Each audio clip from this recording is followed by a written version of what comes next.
Have you ever seen imagery in your psychedelic experiences of eyes? Very little, very Really? little. I've seen them once. Yeah. Um, yeah, the eyes, the all-seeing eye. I don't know what's called. I was in the mountains of Brazil on 900 mics of acid, and it was full moon, and that's where I where I saw them for the first time. I was like, Wow. all these eyes, so many eyes in the Jeez. moon, and then they kind of fractaled out into the whole sky, and they were even blinking and looking, and it was very impressive. I was like, finally, I see them.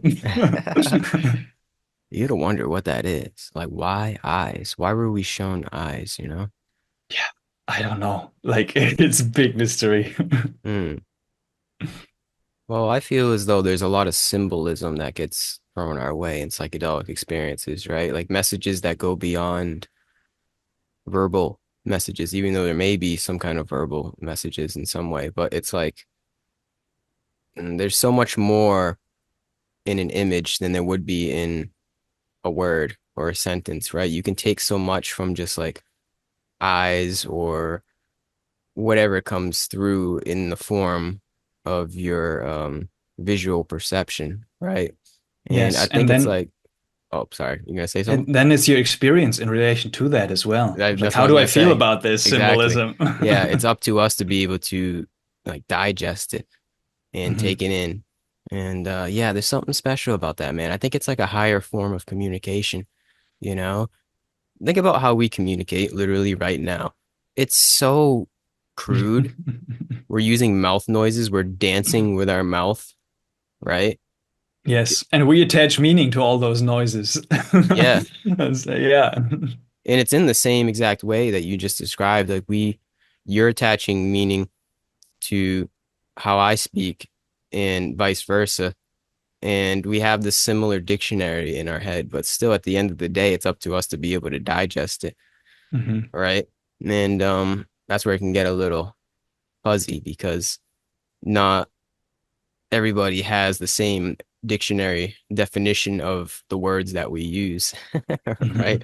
So it's a little bit of inconsistency in the way that we communicate now. But imagine if we could communicate telepathically, there would be Mhm. no such thing really as misunderstandings, Yeah, right?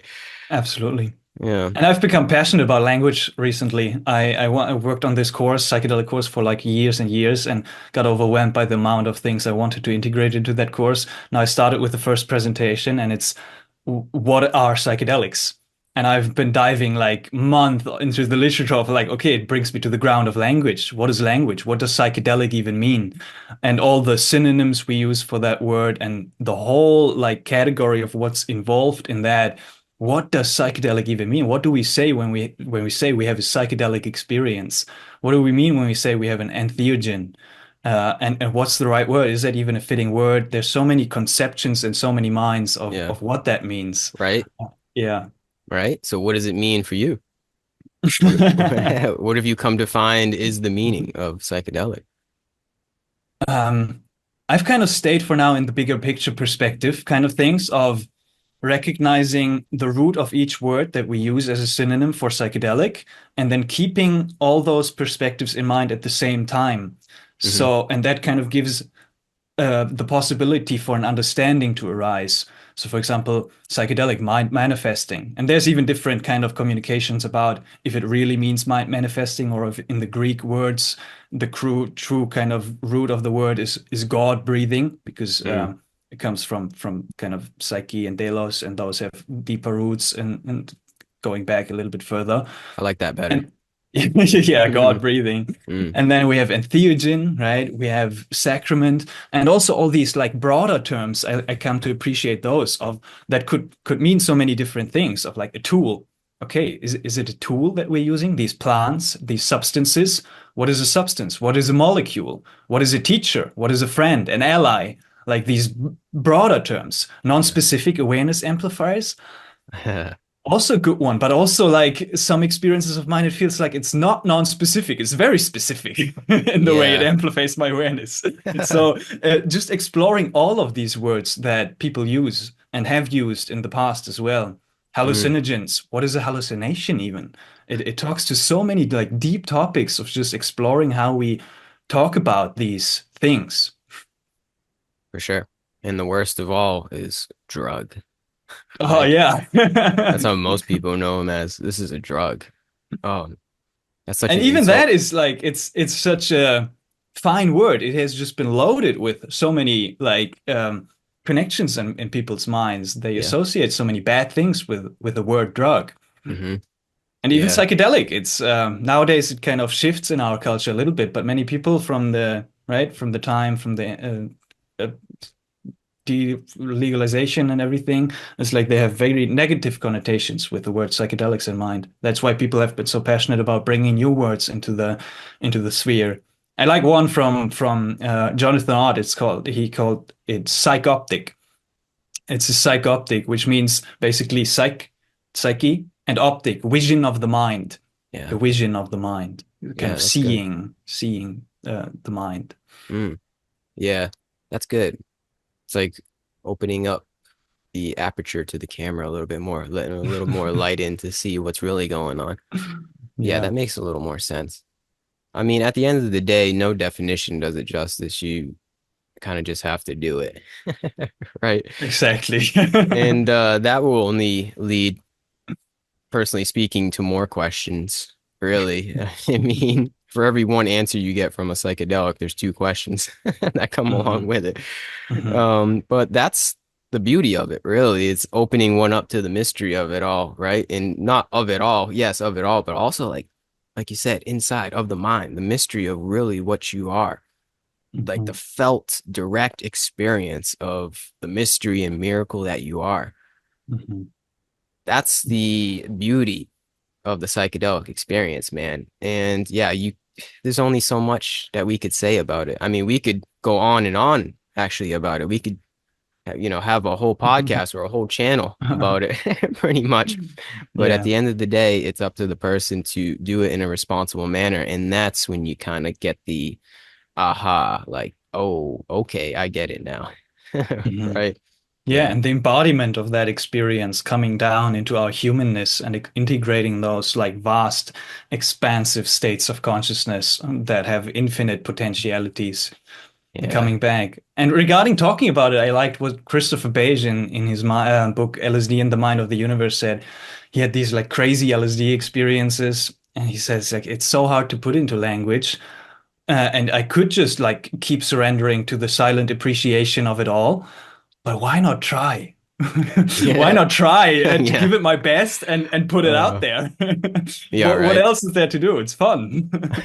Yeah, right. It's like, how can we not talk about it? That's how I feel. It's like, why not and how can I not at this point? Yeah. What did you call it? The silent appreciation of it all? That's good though. I like that. I had a huge shift in my journey recently, a kind of coming full circle, and I really like that word appreciation. Mm, Not in the superficial sense of I appreciate that and I do not appreciate that, but appreciation in its deepest sense.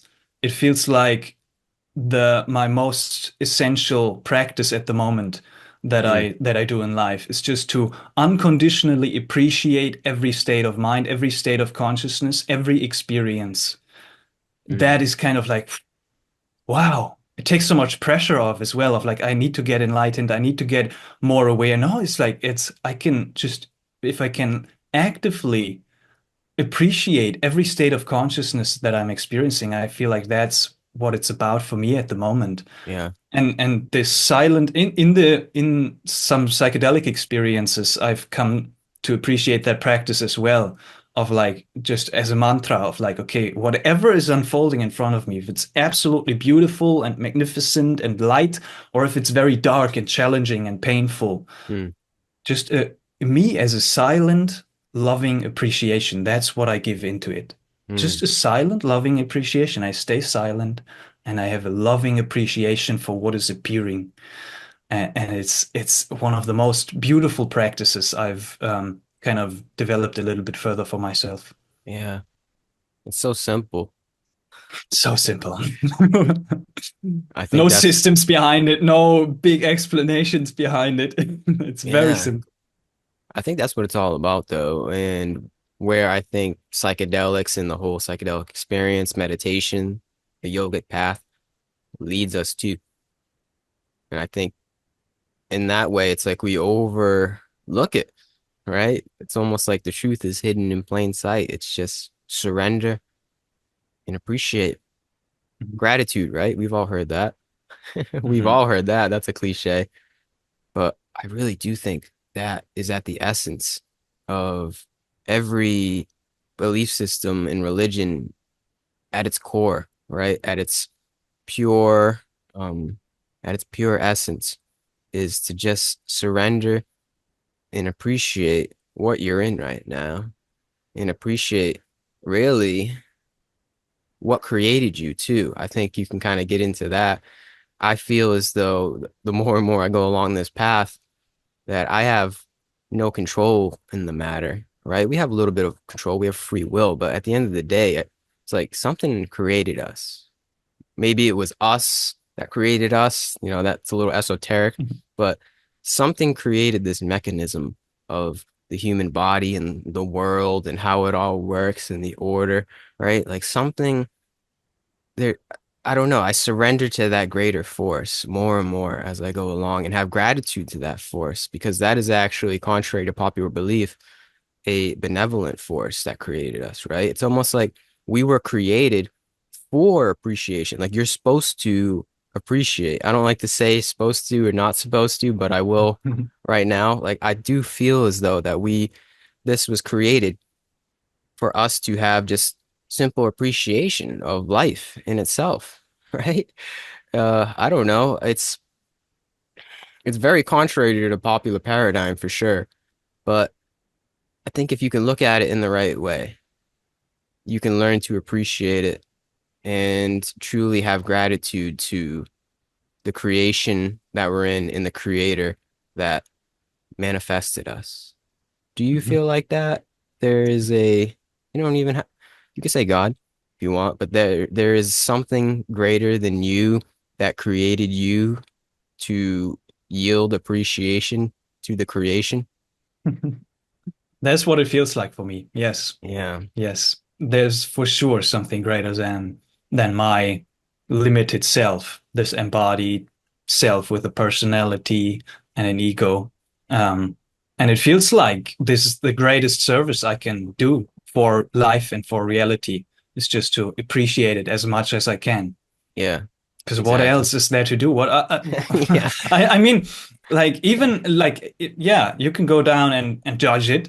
Like the judgment of any experience is just it feels like it's lesser service. Even though I also don't want to put it into categories. We can even appreciate the judgment, but the appreciation is kind of healing the judgment, Mm, and then it's kind of resolving and dissolving the judgment into yeah. just this loving space of appreciation. And also, I feel like it's a balancing point, right? Appreciation also counterintuitively, I found it's like it's progressing me on this spiritual journey, which is also an interesting way to phrase it regarding the language of a journey, right? A Hmm. journey, it is a journey and it is always already completed and whole right here and right now. Yes.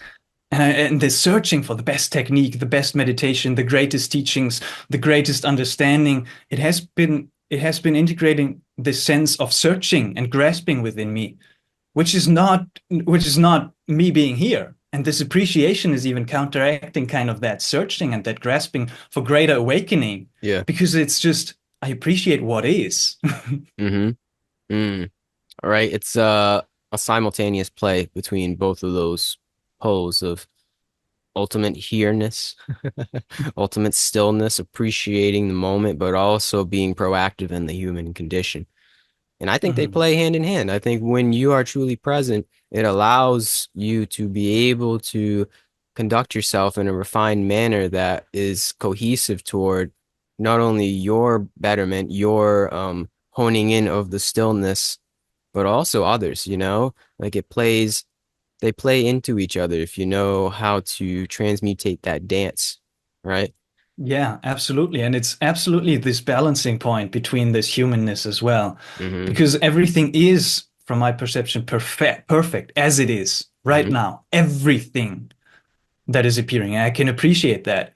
But then this balancing point of the humanness being like, okay, there's still, from the relative perspective, another vision that I can imagine for this world, this earth, humanity, Yeah. for this life, and I can proactively kind of, as you said, surrender to that creation and to the creator, and let that creation and the creator work through me, be an Hmm. empty vessel for that to kind of play itself out, play its part out in this embodiment right here. Amen. Yeah. Because again, why not? Right? What else? What It's like, else? what? Am I just gonna sit on the couch and just keep it all to myself? Am I just gonna go hide in a cave? No, that's not what it's all about. No, it's out of emptiness arises compassion. That's a pretty famous Buddhist saying, but I think that's something we miss on the path is being an actor still and writing the script, or at least letting the script be uh, being written through you.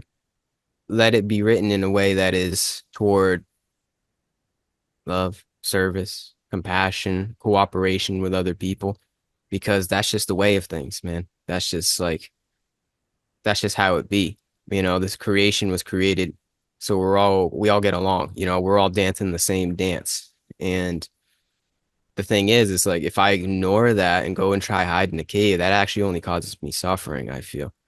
Like acting out of service, this compassion out of emptiness actually only leads more toward just a sense of flow in life. It actually is more toward just a conducive peace in my life and in others' life. As above, so below, you know.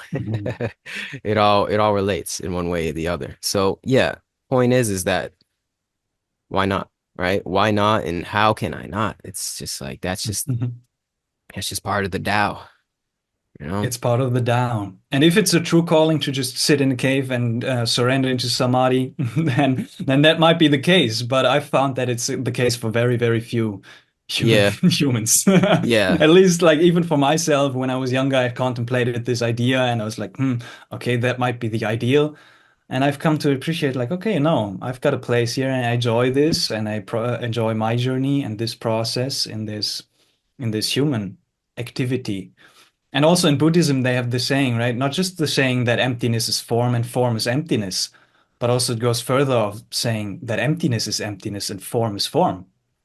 Mm, So there was a story in spiritual materialism from this great Tibetan master, and his son died, and he got angry and he was sad and he was like stashing around. And then his students were like, Master, it's like, aren't you supposed to be just peaceful and just whatever? Isn't the death of your son just samsara? And he's like, yeah, no, it's a super samsara, and I'm angry, I'm sad. hmm. I have these emotions, and Yeah, I'm willing to express them and feel them. yeah, exactly. Authenticity, right? Authenticity is the key. And that's what it leads us down, is truly being authentic, feeling how we feel. Yeah, man.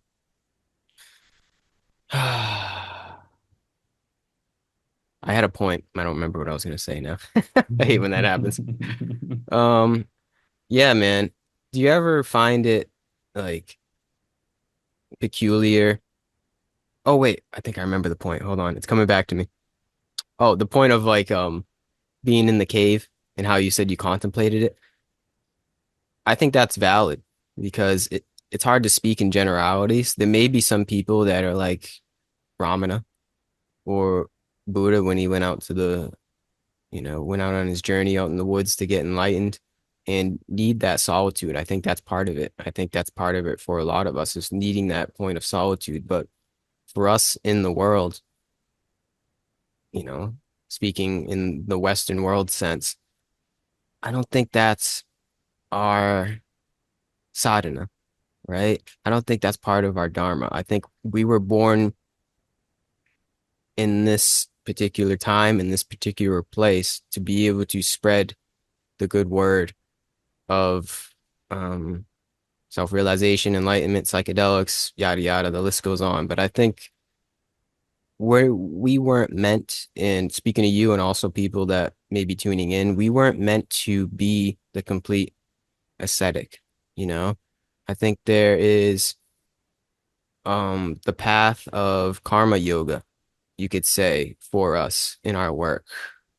That is quite pivotal in this time because we sense, I sense at least, and you can probably attest to it, that the world is a little bit off its rocker, right? The world is a little bit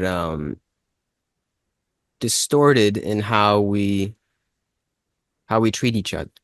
So I feel as though while I'm here and with this realization of that we're all in it together, that we all are each other together, that love is the truth, that I kind of have to talk about that a little bit, right? I have to serve in that way, in the illusion of Maya, right? In the storm that we seem to be caught in, right? This kind of at least try to bring about a little bit of peace, right?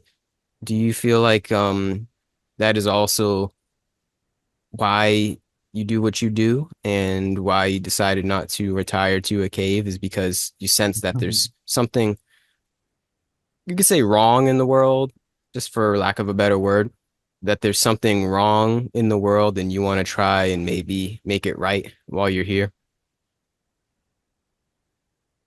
Very little so for myself. I know I can only speak for myself personally.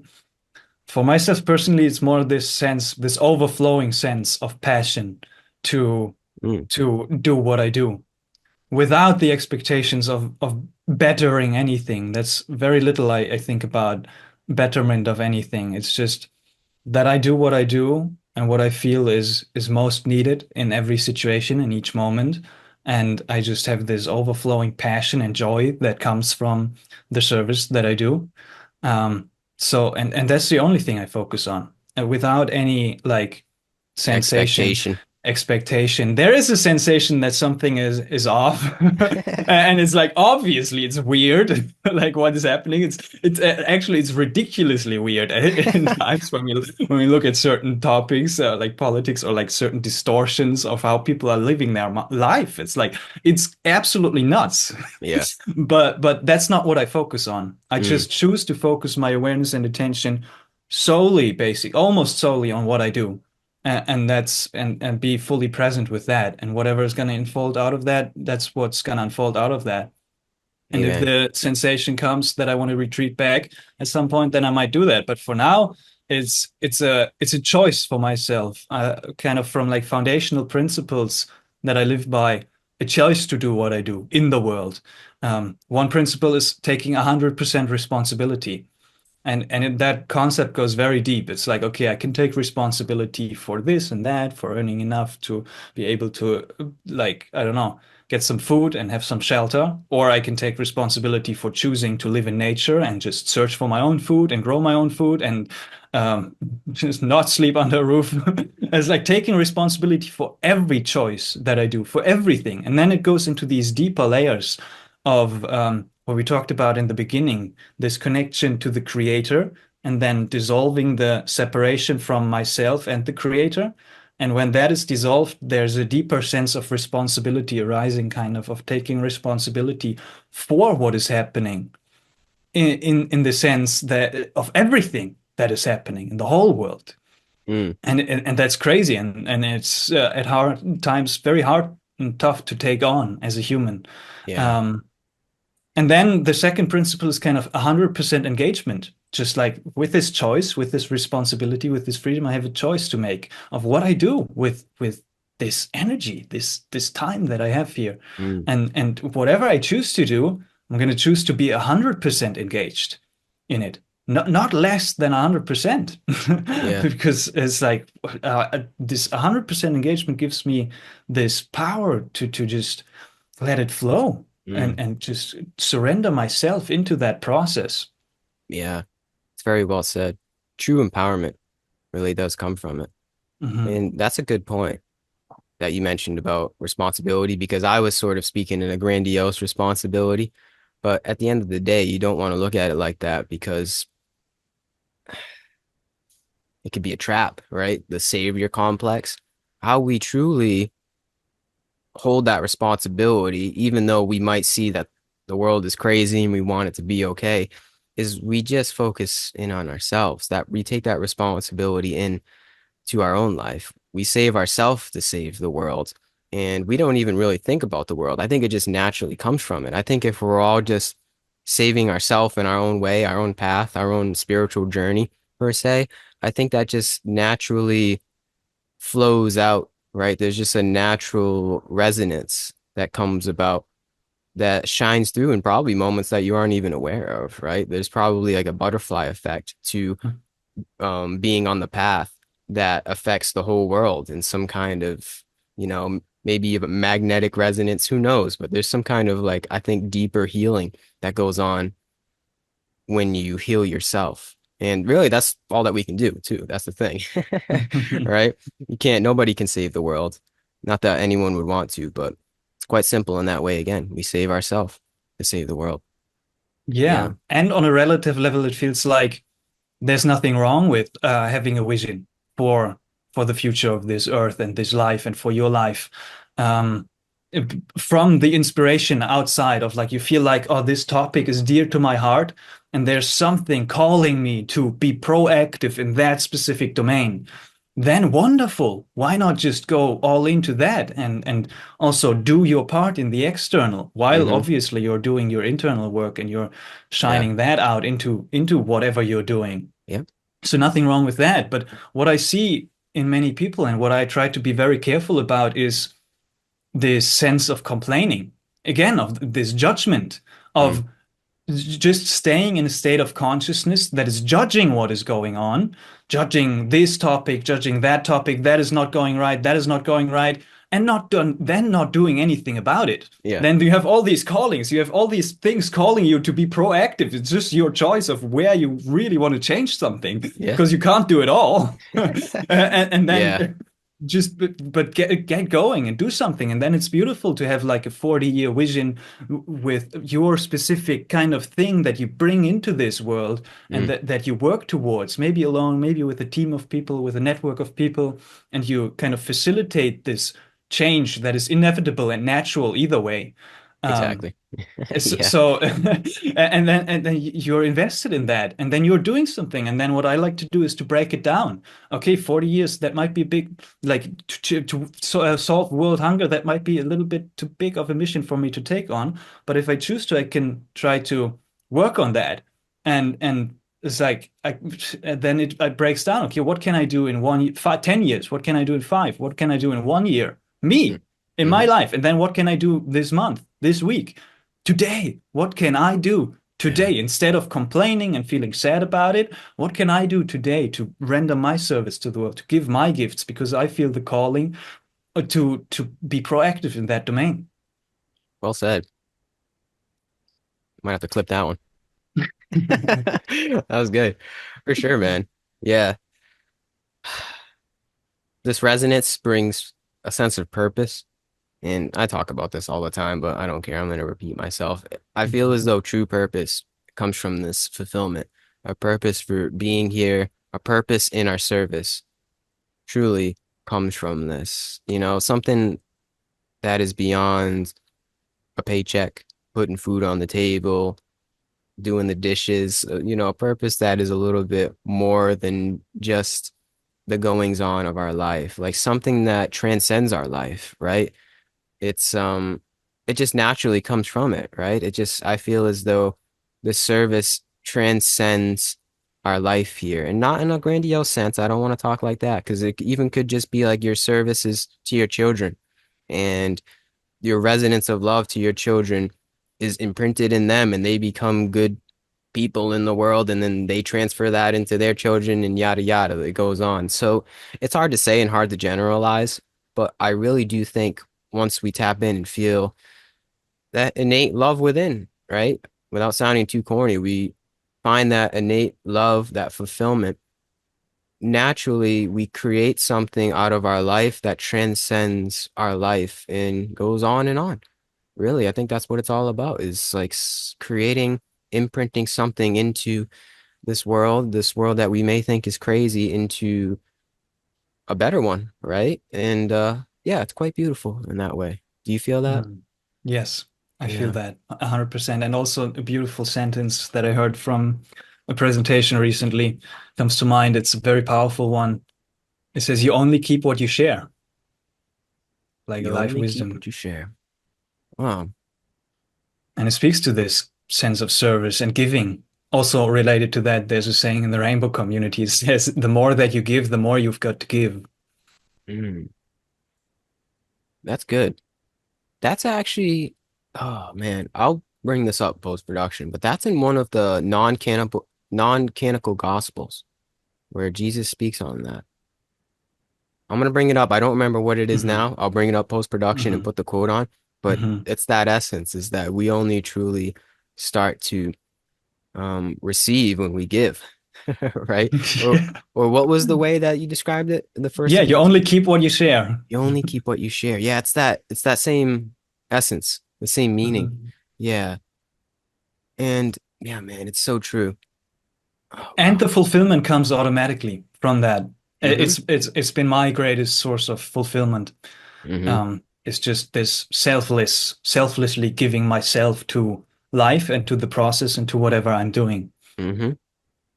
And the Yeah, selfless part is it's a bit nuanced and challenging for myself because of sometimes for course. me, there's thoughts coming in of like taking care of my own survival and receiving something back and Yeah. this and that and planning and controlling. Mm-hmm. But this complete selfless service and complete giving myself to the process.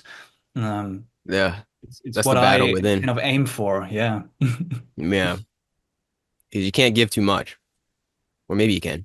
But at least my mind says right now you can't give too much because then I don't know, you'll get walked on, people will use you, or you just simply won't have enough for yourself to survive.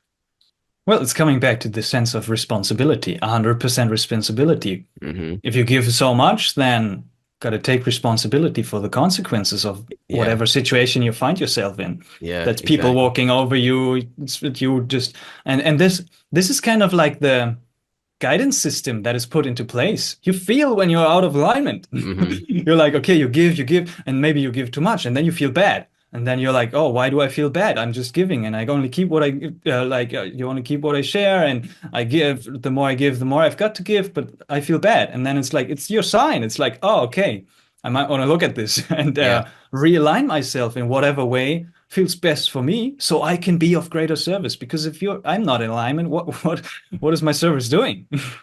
Exactly. And the thing is, too, there's this higher intelligence that will signal to one when you are out of alignment or in alignment. It's this clear discernment, this kind of almost like a, I don't know, it's like a yes or a no, right? It's for me, it's very simple. Maybe I'm just a simple guy, but it's like when I do something, certain endeavors, it's like, yes. Or when I mess up, it's like, no. And it's so apparent, right? This intuition, it's so apparent. It's very strong. And the more you go within, the more you strengthen that, and the more you are able to align yourself easier, essentially. Hmm. Yeah, Yeah. it's been a theme for me recently. It's just like trusting that intuition more. Yeah. Because sometimes it's very subtle clues. And then the mind is coming in and says, like, no, no, it can't Yep. be. Hmm. Impossible that Yeah. that's the case. And then you just go on and like maybe days, weeks, month later, you're like, I remember this intuition, this little intuition, this tiny one that I thought was impossible. It's Hmm. true. It's like there's something in me new. Yeah. And I was just not trusting that. Hmm. That's the And just tricky part. and life keeps showing and showing and showing the reality and the truth of that intuition. It's like, okay, slowly I learn and I Yeah. I understand. That comes along with the surrender, I think. Like when we surrender to what we talked about before, the whole, we surrender to the creation, we gain more intuitive sense, I feel. I think it just comes along with that. You're surrendering the mind being the master into the heart, really. I think it just comes along that the path in that way. And it's tricky because like you mentioned, like you just described, it's very subtle, right? It's very like quiet. It kind of whispers in. And if you're not quiet enough, right? If the mind isn't quiet enough, if you're paying a little too much attention to the mind stuff, you might miss it, right? Mhm. It's subtle, very subtle, but also very powerful at the same time. Hmm. Yeah, I'm that's where I'm curious what meditation. you, yeah, Right? yeah. I'm curious what you have to say about this. But for me, I'm very much a mind guy. Like I love Yeah. planning, I love taking control, and some part of me believes or still thinks that or feels even that this is necessary. If I have a purpose and a vision, that I want to create a plan around that and plan out the action steps so I can like goal setting yearly, 5 decade, and as Yeah. like and I see the progression on the path, and it's coming a lot from, yeah, for myself, it's coming from the mind with the heart in place and the heart doing its part. But then sometimes I contemplate of like, hey, what is it in, first of all, is it even in my nature? And second of all, what would it look like if I would just completely surrender the mind and live from the heart? And that feels a bit scary for me of like, Mm. hey, if I let go all this control, all this planning, all this envisioning, all this having clear action steps on my to-do list, and I just live on a moment-to-moment basis from my heart, following these little intuitive clues, what would my life look like? And I haven't been mustering up the courage, or I haven't also made the choice to fully surrender into that, because it's just like, it's a choice for me to operate and use and appreciate the workings of the mind and the way I go about things. But it's just an interesting contemplation. I'm curious what comes up for you. I actually think you described it very well, and I think you're actually on the right path from um how you just elucidated it to me on how you kind of balance between the mind and the heart. It's like you still you have both, right? You still have the mind that it's planning, but you're letting the heart sort of guide the mind, right? I think that's Yeah. actually pretty positive. But Mhm. then you get into, well, what if I just completely surrender? And I feel that as well because I look at sages like Ramana Jesus, Buddha, the list goes on, right? Neem Karoli Baba, and I see those beings as completely surrendered to the heart. And there's something in me that says, well, if there is a goal, that's the goal. It's like you become like those guys. So it's like weighing. Okay, but the thing is, we can't just become like them. I can't just say, all right, I'm gonna become the sage today and surrender. I think it's like a process. We have karma. We have some scars that we got to work through in order to get to that stage. Um, but it takes time. Like you can't just do that, right? So it's like at this point for us, we have to work through the mind stuff, right? We have to, it seems like still weigh the heart with the mind until maybe in this lifetime, maybe in the next, who knows, we can fully surrender. You know, I wish it was that easy to surrender to the heart, but it's like, I don't think I can either, man. I don't think I can fully just be like, all right, I'm just in the moment, just loving everybody and everything. I don't care. Do what you want to me. I'm just an embodiment of love. That sounds nice. But for some reason, there's something in us that stops us from doing that. So I don't think that's our part to play here, right? Hmm. So I think we would just be unrealistic if we were to try to do that, because that's the thing, you can't try to do that. So right. So we just gotta keep going along and recognize the heart is there, but also recognize the mind is there. And I think that's our part to play in the Western world because we would be imbalanced if we went either way, if we went a little too much mind or a little too much heart being in this incarnation that we're in right now in 2024. It's Mhm. like that's not our part to play. We revere the sages and what they taught us, revere the heart, but also revere the mind. But Mhm. the mind doesn't run the show. I think that's the point for us to realize is that the heart is truly what runs the show. And with that resonance, we find our own sainthood. We become our own 21st century Western sage. And I think that's the path that we're paving for others and ourselves, really, is to show that you can become your own Buddha in the 21st century sense. And yeah, that's it. It looks different for all of us, but at the end of the day, it just comes down to letting the heart call the shots, recognizing that the mind is still a thing. It's always going to be a thing, but it serves the heart. That's all that matters. right? Mhm. It's almost like a different wavelength, man. We're somewhere between, like, we're caught in the middle. We're in this like very precarious situation, being born in the Western world and having this philosophy dawn on us, the Dharma. It's like recognizing the importance of the Dharma, but also living in the world. I think that leads to the important point of Jesus's words. You got to live in the world and not of it. Right? Mm. Yeah. So it's an interesting incarnation, but point of the story is we can't surrender fully yet because it's just not in the script, I don't think.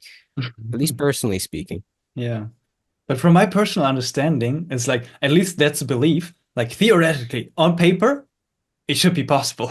Yeah, It's exactly, it's right? just an act of surrender. There's Yeah. nothing preventing. Isn't that funny? Eventually, ultimately, there's nothing preventing us from ultimately surrendering forever.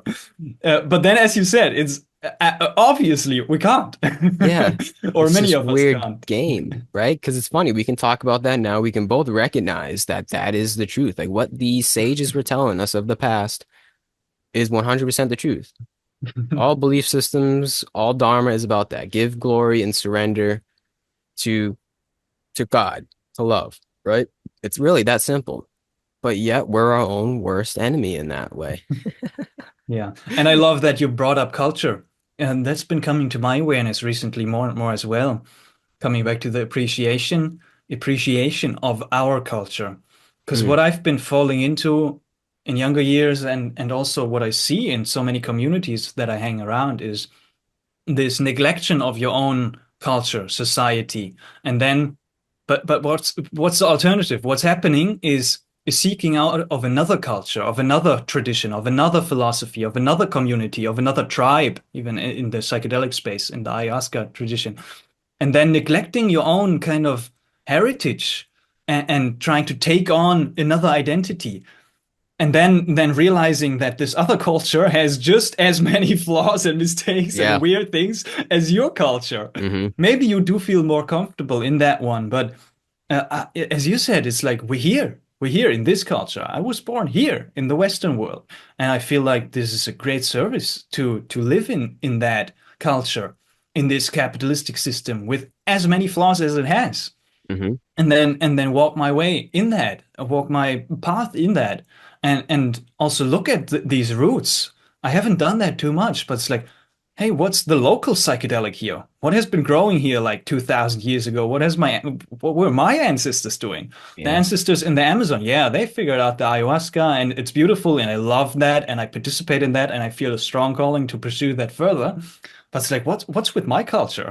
Mm, And then what's also there's a lot of judgment I feel like from this bringing back, maybe not too much in the spiritual kind of communities of bringing back some tradition from India to the Western world, and then it's like sharing and it's blossoming here and it's taking on its own form.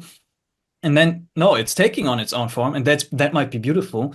But then it's like some people are judging of like, oh, that's now it's a westernized version of that, mm, of yoga, of now it's a westernized version of ayahuasca. yeah. I've been to westernized versions of ayahuasca ceremonies, and I've felt great resonance. Hmm. There's many more that I didn't feel resonance with, yes.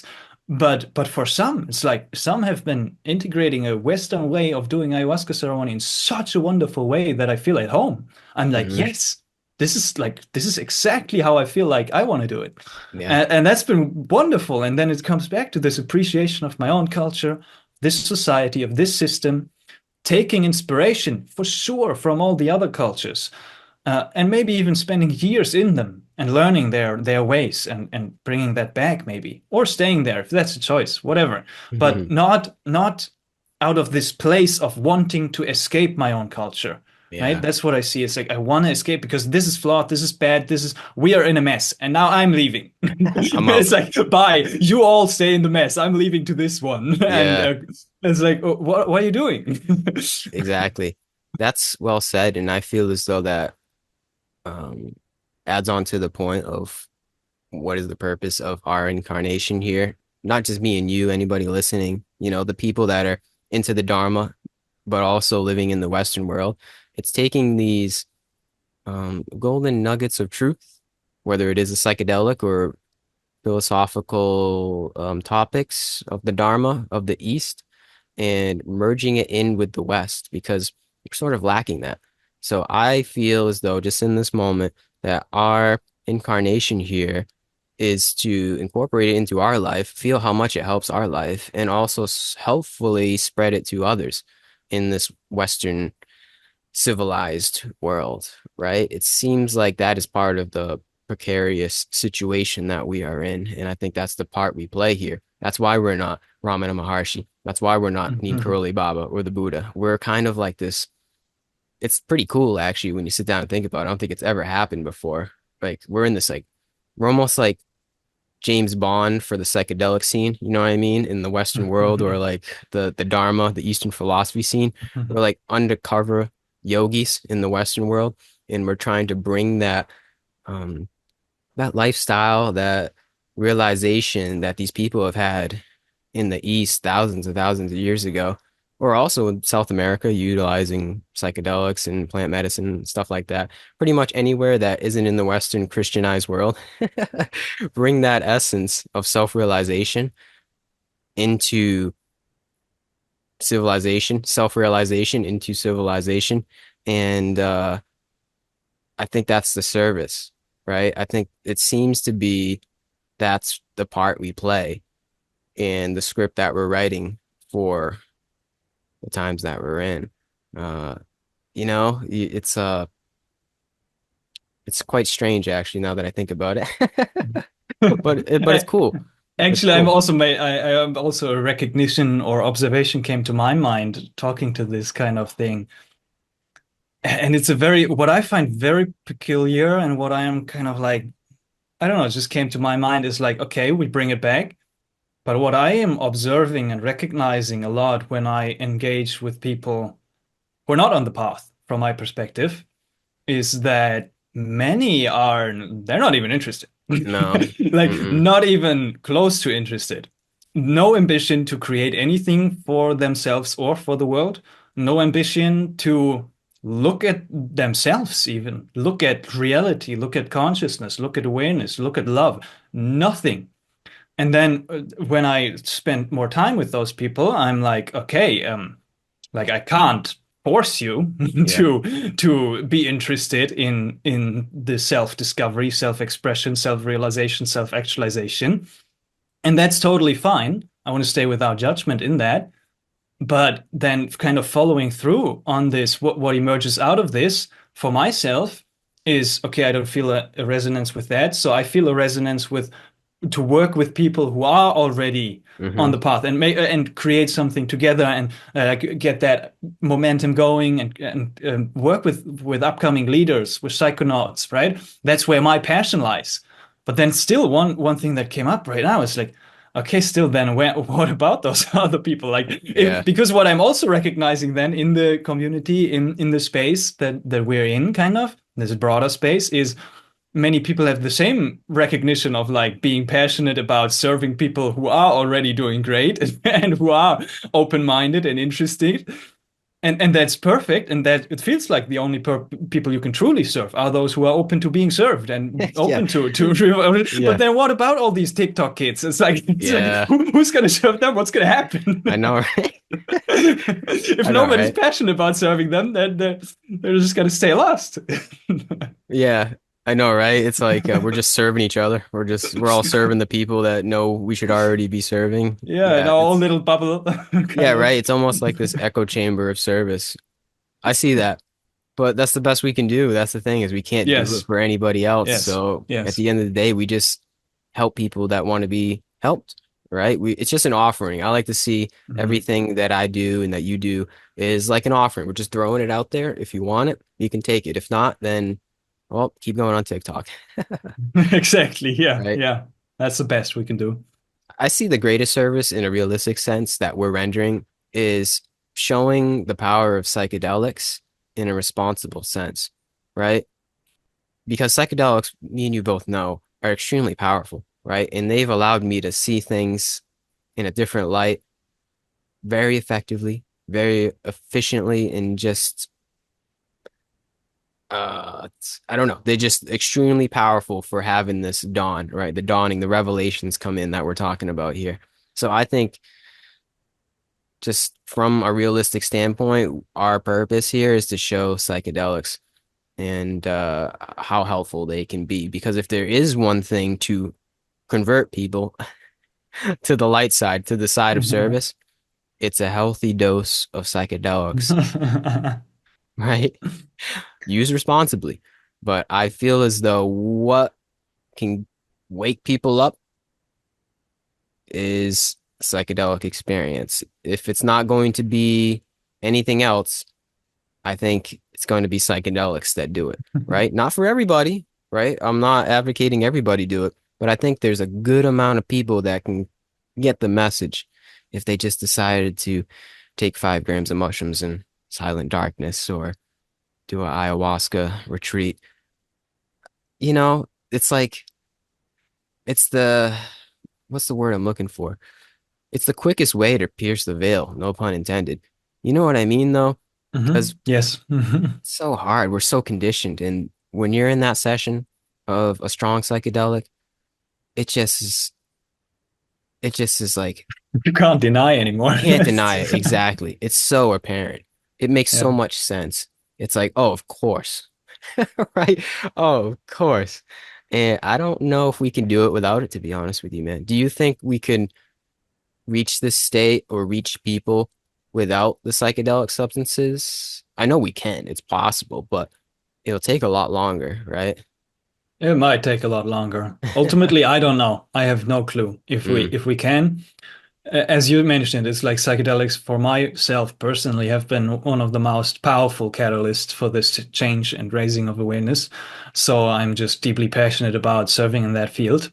hmm And even then, as you said, it might not be for everybody. I think that's part of this responsible use, including the preparation and the integration of it. A first step is it has to come from an authentic desire or curiosity from the other. I can't Yeah. say, hey, this psychedelic will help you because I don't know. It might be if you're closed off, it might be a very traumatizing experience and you're going to have a very challenging time integrating that because you were not open to it. Yeah. You just thought it might help you, and then you just go in without like knowing anything about it. It's like, whoa. hmm Because there's the potential for deeply challenging experiences, deeply unsettling experiences as well, Yeah. which might ultimately be exactly what you needed and for the greatest service of your path.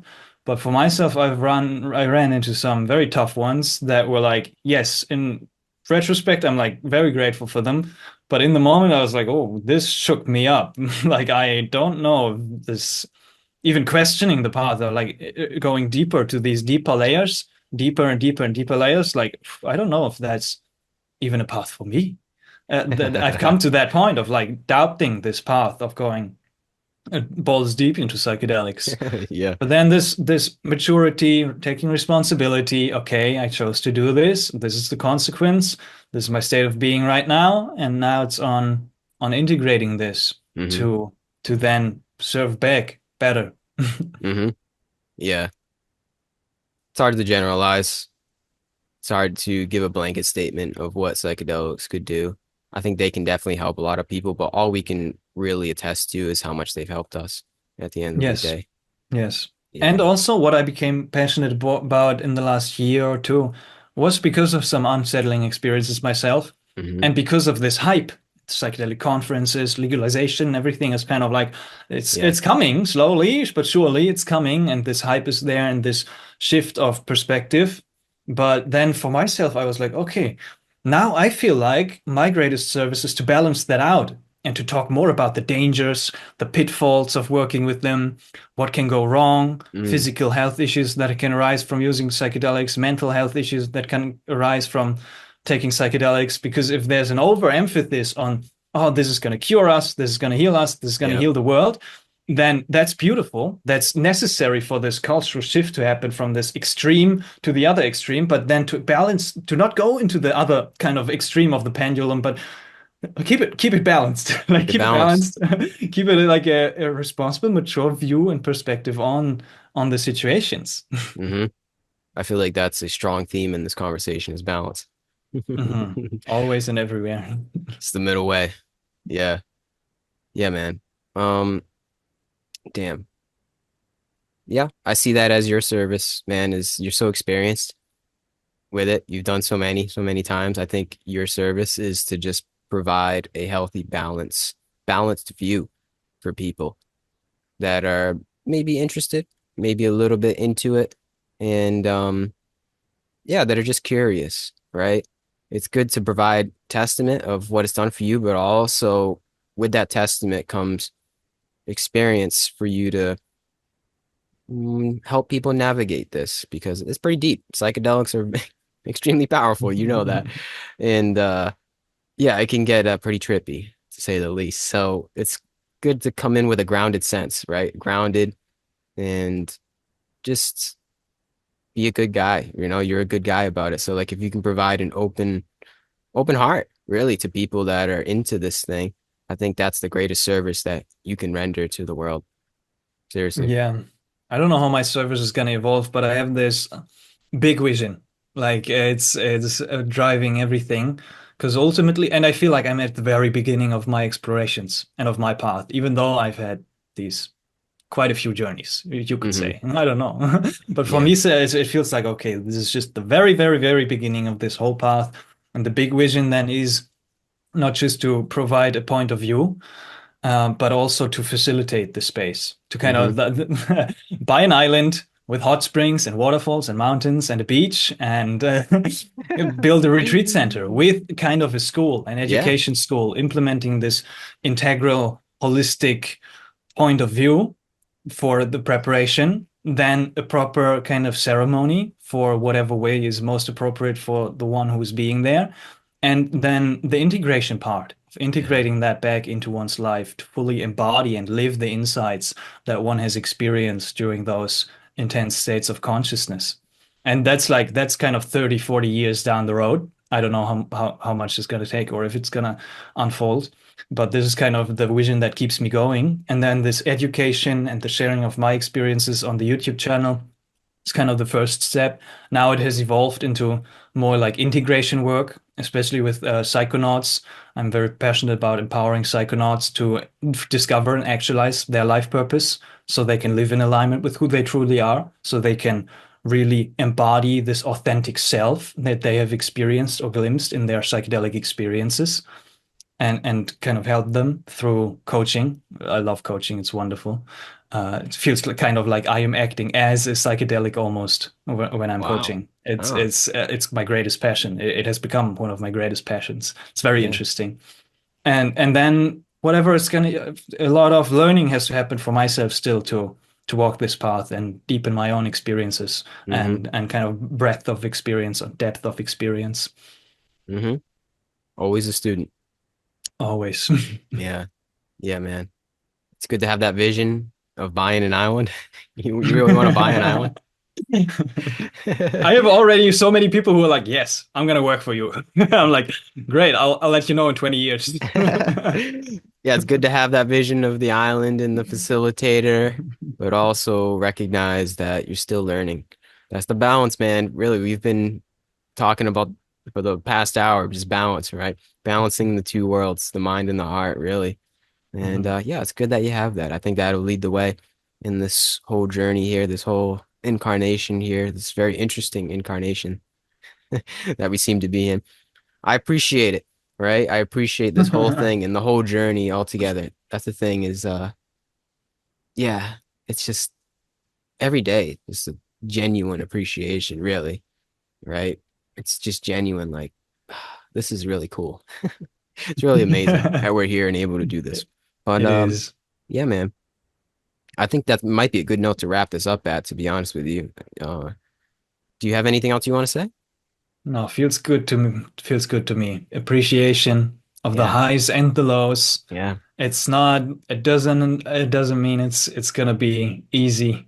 It's Hmm. simple, but it's like life is gonna bring up and come up with something that you would not expect always. You can always expect the surprise to come around the Yep, corner. yep. And after every high, there's a low, or a humanly perceived low. After every humanly perceived low, there's another high.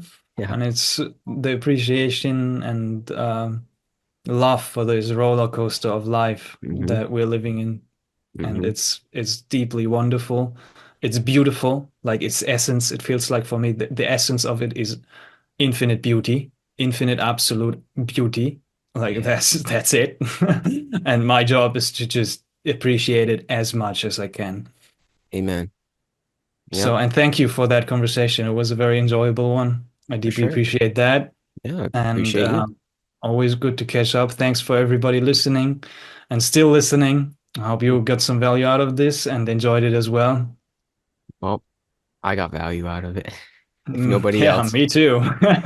Yeah, man. So, yeah, I don't have anything else to say. I thank you for coming on here. Keep doing your thing. Peace and love. Peace and love to you. Peace and love to all. Goodbye, y'all.